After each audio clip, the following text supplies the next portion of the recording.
Ever, his friend and lyric writer Habsa Hassan played an inspiring role in creating this new Sudirman.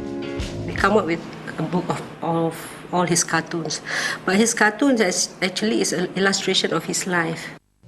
It seemed as if Sudirman sensed that he had reached the limit of his musical talents. Words offered him more. Dia memang boleh menulis. Maksudnya pendek, senang dan mudah. So dia kata dia nak luaskan, dia tak nak. Karena aku artis, aku hidup dalam dunia artis tu. But there was another reason why Sudirman wanted to broaden his range. After Chow Kit Road, his singing career faltered. Now 34, he was no longer a brash newcomer and had ambitious younger rivals. But in 1989, Sudirman was presented with a fresh chance. A challenge that would take him to the very peak of his career as an entertainer. Impresario Simon Napier Bell, who knew the Asian music scene well, had hatched up the idea. I had a business partner at the time, a black Englishman, Donovan Nelson. We got together and decided the moment's come. We need a pan-Asian competition festival where top stars come and sing and everybody gets to like each other's music. As the biggest Malaysian star, Sudirman was chosen to represent his nation in London. Now he would go head-to-head with the very best and brightest Asian talent, including megastar Leslie Cheung. The Albert Hall competition would be the ultimate test of his talent. From Thailand, we had Anjali, who had just made a television commercial with Tina Turner. And then from Hong Kong, we had probably the biggest star of any in the region, Leslie Cheung, who was a major film star and a pop star. And he was determined he was going to win. I think the other performers, as far as we were concerned, there were only two other performers that we needed to take note of. One was Kuala Lumpur. So it's quite simply the best singer the Philippines has ever produced. I mean, she is their one big, huge star. That was really when I was just starting. Those were my, the years when I just started doing solo and all that. And I had a lot of hits on the radio. I think she had the best vocal capabilities there as an artist. Vocal, singing. Very Diana Ross, diva-ish. And Anita Sarawak is sheer dynamism.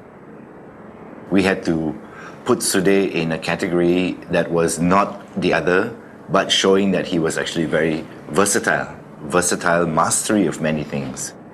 Faced with the challenge of these competitors, Sudirman and his new manager Darani Kanan began plotting how they could make victory certain. You got to do something totally just different, not just different, but you got to be excellent and you got to be 100% original. It's not going to be a walk in the park. Sudirman's team came up with a master plan. Its success depended on his unique talents as both a singer and as a performer. For inspiration, Sudirman reached back deep into entertainment history to an artist he revered more than any other. I told him, you have to do Smile. Charlie Chaplin, that act. He would transform on stage from becoming Sudir to one of his idols, which was Charlie Chaplin. And this transformation would happen while he does makeup on stage, while he's singing Charlie Chaplin's wonderful song, Smile, at the end of which he would do the Charlie Chaplin walk and all that. So we thought that was actually very good. But Smile would only fill half his act. He needed to find another very special number to be certain of winning. We thought that, we would do something really unique and different. And much as I don't like composing songs, I thought maybe this time we might get away with actually composing a unique song just for the competition, and we would portray Sudir as being this great emissary from the East.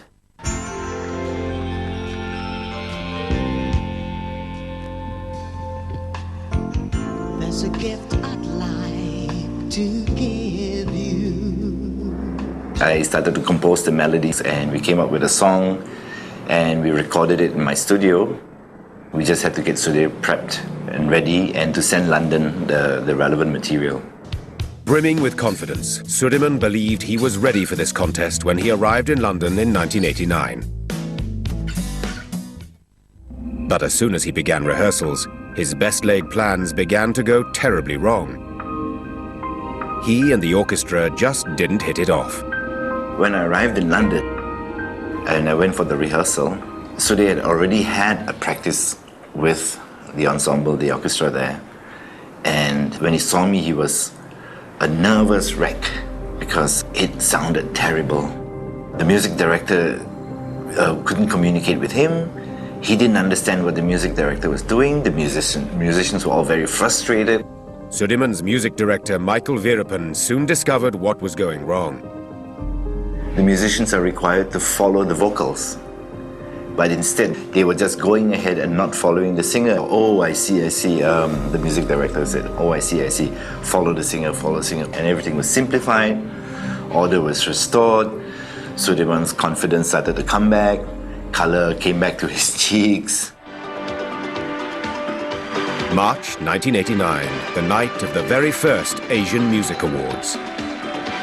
Good evening, ladies and gentlemen. Welcome to the Royal Albert Hall here in the heart of London. Inside the vast Victorian concert hall, the audience seemed to have already made up its mind about who should win. It was very intimidating, the crowd. 90% of the hall was all Leslie Cheung audience, fans of Leslie Cheung. Leslie. But as Sudirman began channeling the spirit of the great British clown Charlie Chaplin, he started to change minds. People in the front row, they were stunned when they saw Sudirman, performing the song Smile, 5 feet 2. They just loved it. They thought it was so different. Because he was a kind of singer that really gave everything he had, and he was a performer. It was theatrical. It was theater in front of their eyes, and so they're miming Charlie Chaplin. It was just magical. And in the second half, he sang the song 1,000 Million Smiles. There's more than 1,000 million people in Asia. And tonight, I bring to you the best part of its treasures. He came in dressed with this big, huge raincoat and just the boot. That's all you saw, black. Smile was a thrilling performance. But this second new song was Sudirman's masterstroke. I think the audience and the judges got it straight away that this was a song just for this occasion. 1,000 Million Smiles, I bring to you across the miles. Will always win 1,000 million smiles. I bring to you across the miles. In my land of sunshine or in your land of snow, makes no difference where you are.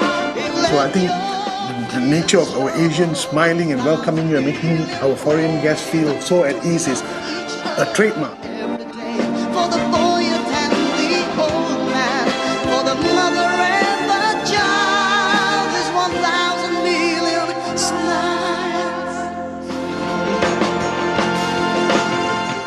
If you want to talk about singing, there are other people who will sing a lot better. And if you want to talk about dancing, there are a lot of people who dance a lot better. But if you want to talk about a package, then I don't think anyone has a package like Sudir had.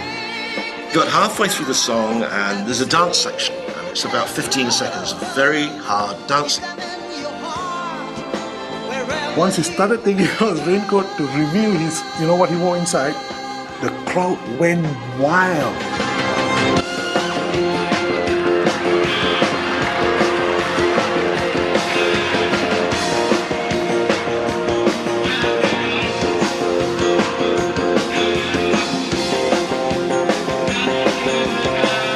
When you do a dance section that hard, you cannot come back from it singing.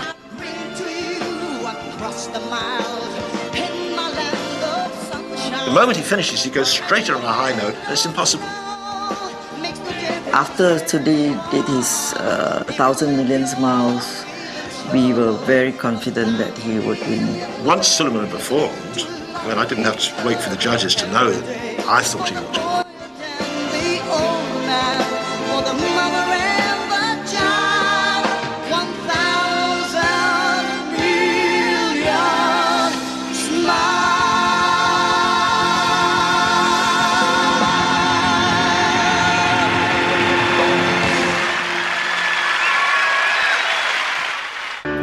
But Sudirman hadn't won yet. The singer from the Philippines, Ku Ledesma, wowed the judges too. She was clearly a serious rival. I thought that my song was a very powerful song as well. But I must say that Sudirman had a beautiful song. You know, it was a well-written song. And now, Mr. Jameson, who will get the Best Performance of the Evening award? Ladies and gentlemen, we do have a clear winner. Da-da-da-da! The winner is... The award goes to Sudirman. I was very, very happy, and all of us were jumping up and down for joy, you know. I think really he deserved it because he just gave a great performance.